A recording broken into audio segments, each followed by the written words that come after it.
कितना मक्खी लग रहे हैं। थिरका दे भाइयों, थिरका दे भाइयों। तो हमार जवानी नहीं खदा खले उम्र के दहलीज के बच्चे हम तार संग उलहड़े ना कर चले। अरे कनिया बोला दिया सौ जी के कबे से। हेलो काहे बोलतारू हमरा से दयाल चौधरी जी गोभी का और ची तोरा के बुलौले ले जा अध्यक्ष बन जी हां गोभी का तो तोरा के उनका द्वार पर प्रोग्राम करे खातिर बुला के लीजिए। बाकी कहा तरीका कि तोहरा खातिरी सपनमा सजौले रही तोहरा खाती है सपना सजौले असरा में रतिया बितौले रही।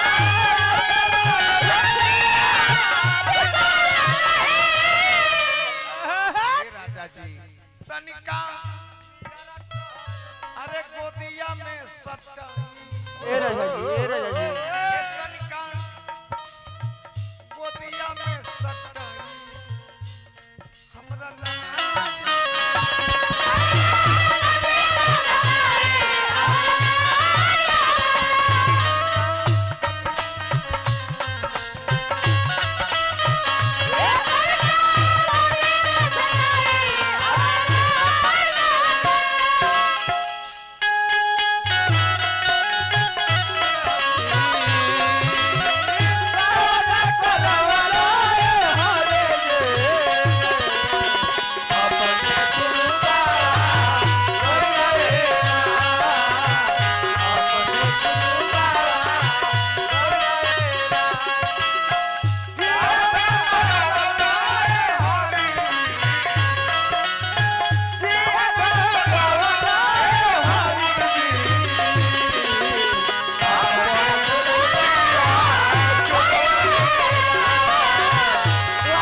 हमरा खातिर मरतारू हमर लाज लगता। हम तोहरा खातिर मरतानी सुहाग रात बा तने घूंघट उठावे के प्रयास कनी हां तो तू हमरा से दूर हट गइलू हां। एकर मतलब जे नया नया प्रथम मिलन बा शर्मा तारू लजा तारू। हम कहतनी कि न जाए के कबास से बा एक जिस्म ना दो जिस्म बा एगो प्राण हो गई। बिगाड़ी बिगाड़ी भी आज बिगाड़ी आपका कनी हां आहा हमारा का बुझलान का है बुझतारू हमारा के आन के बोले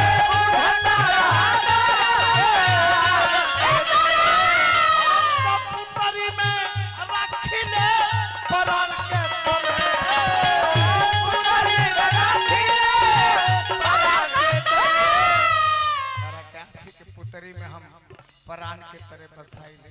अरे हमने पर ध्यान रह तनी नियरा चली आई तनी नियरा चली आई। अरे आई ना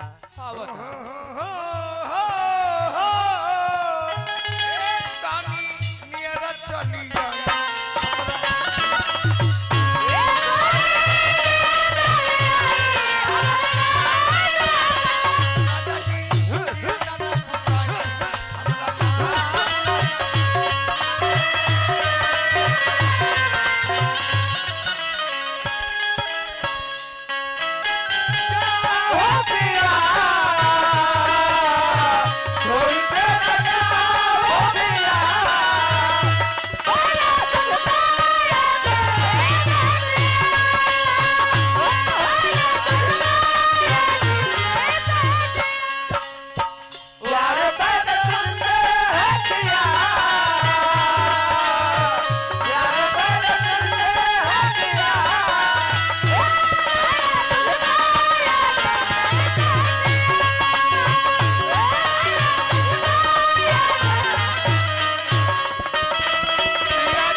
बेमान देखने ते अभियंता भाई तारा से बड़ा बेमान न देखने। भाई साहबान कुर्बान जो हितावा एगो ही बाबा म्यूजिक वाला एगो हनुमान 4 गो मित्र देखनी बके ये तरह के धोखाबाज मित्र ना देखनी। हाँ तहार स्थान पर पहिलका मिल गई, दूसर का स्थान एगो बाबा म्यूजिक वाला ओकर मिलल है। तू हमरा के कहवे जे हम लेके सब व्यवस्था और जुटा रह आ दे देला सब उनका के हम आखिर से देखनी है देत रहता धोखा बाबा अब आज धोखा। के बाद वो आना जाए ओकर दर्द के दवाई हम हैं। अभी हमारे विषय में जानते नहीं थे, एकर कुल व्यवस्था रद्द करा दे।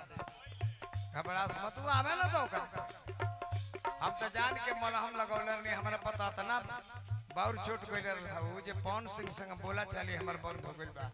हमर बौर के पवन के जन पुहर बोलबन तोने डालता ए घरी विवाद गरमाइल बा तोनो घरी डाल देलबा, तोनो घरी डाल देलबा। रंडीबाज लोंडियाबाज कहल बन तोन डाल ले कहे जो जो जर के भस्म हो जेबे तोर चैनल अब चली ए बरा कह के जाओ तनी बाबा और व्यवस्था लागल मगर लागल लेके आइब तो कहां धैले बड़े हितई चल गेले पाहुन के तक चल गेले। आज सिंहालैंड कंपनी के दरवाजा पर आके हृदय गदगद हो गई। नारायण जी तोहरा के बनौले रह हाय जवान तुमका देबे के चाहे तुमका लगे जाए हमने हला करे के देबे 100 रुपया के देबो कोई 1000 लेबो कतना चैनल ऐसन हमरा तहिया पर उद्घाटन करिले गावे ना जी उद्घाटन करे जाइले। आज हमरा पचरुखिया नरेश भारत ट्रांसपोर्ट के मलिकार और मिंटू बाबू के संगे संगे और बोली अब तो हमारा अभियंता